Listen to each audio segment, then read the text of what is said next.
어제 네팔 수도 카트만두 근처에서 규모 7.8의 강진이 발생했습니다. 네, 구조 작업이 계속되는 가운데 지금까지 1,800명 넘게 숨지는 등 피해 규모가 점점 커지고 있습니다. 국제부 연결의 자세한 내용 알아보겠습니다. 김지영 기자. 네, 국제부입니다. 네, 이번 지진으로 숨진 사람이 또 늘었군요.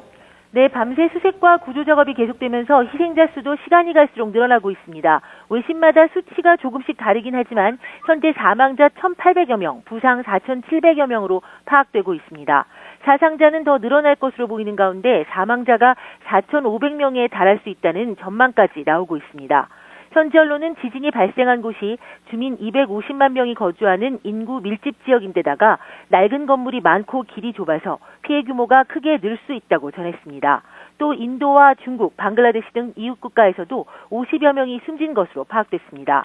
여기에 여진이 이어지고 있어서 네팔 정부는 주민들에게 집 밖으로 대피할 것을 권고하는 등 공포가 계속되고 있습니다. 네, 무엇보다 현지에 있는 우리 국민들의 안전이 걱정인데요. 추가 피해는 확인된 게 있습니까? 우리 국민의 피해는 이미 확인된 부상자 1명 외에는 추가로 확인되지 않고 있습니다. 이 부상자는 댐 관련 기술자로 카트만두 북쪽 70km 지점 어퍼트 리슐리 지역에서 다친 것으로 알려지고 있습니다. 또 히말라야에 머물던 우리나라의 전문 산악인들도 모두 무사한 것으로 전해졌습니다.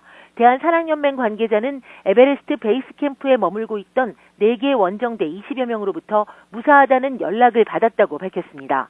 네팔에는 우리 국민 650여 명이 체류하고 있으며 여행객도 다수 방문 중인 것으로 전해졌습니다. 외교부는 대책본부 상황실을 가동 중이며 주 네팔 한국 대사관이 네팔 당국과 현지 비상 연락망을 가동하며 우리 국민의 추가 피해 여부를 파악하고 있습니다. 네, 이번 대지진으로 인명 피해는 물론 재산 피해도 엄청날 텐데요. 세계 각국에서 구호의 손길이 쏟아지고 있다고요? 네, 각국이 재난구호팀과 함께 구호자금 지원을 속속 발표하고 있습니다. 우선 자국민이 숨진 중국과 인도가 즉각 지원에 나섰는데요. 중국이 구조대원 60여 명을 파견했고 인도는 공군 수송기로 의약품 등을 전달했습니다. 미국은 긴급 재난구호팀을 파견하기로 했고 초기 구호자금으로 100만 달러를 보내기로 했습니다. 유럽연합과 독일, 스페인, 프랑스, 러시아, 이스라엘, 멕시코, 모나코 등도 지원을 약속하고 나섰습니다. 우리나라도 네팔의 구호성금 등의 형태로 경제적 지원을 검토하고 있으며 긴급 구호팀 파견은 현지의 요청이나 국제사회의 구호 동향을 보고 결정할 예정입니다. 유엔사나 유네스코도 무너진 왕궁과 오래된 건물의 재건을 돕기로 했고 이 밖에 국경 없는 의사회 등 국제구호 원조단체들의 지원도 이어지고 있습니다.